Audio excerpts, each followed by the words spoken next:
बंधू आणि भगिनींनो नमस्कार. आज अत्यंत विदारक परिस्थिती आहे.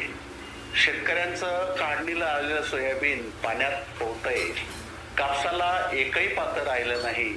तुरीचे अर्ध्यापेक्षा झाडं मरून गेलेत आणि ही इतकी विदारक परिस्थिती असून सुद्धा शेतकरी या समाजाला, इतर कुठल्याही समाजानं, मग ते कुठलाही असो, इतर व्यवसायी असो, व्यापारी असो, नोकरदार असो, यांना त्यांची परिस्थिती माहीत नाही.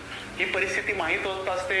इलेक्ट्रॉनिक मीडिया म्हणजे टीव्ही चॅनल्स असतील, बातम्यावाले असतील, या इलेक्ट्रॉनिक मीडियाला काय किळसवानं ते दाखवतायत. एखादा वकील मुंबईचा ज्याच्या तोंडाकडे पाहिलं की किळस येते, त्याचा व्हिडिओ दाखवायला, त्याच्या बातम्या द्यायला यांना वेळ आहे आणि शेतकऱ्यांचं होत असलेलं नुकसान त्यांना दाखवता येत नाही.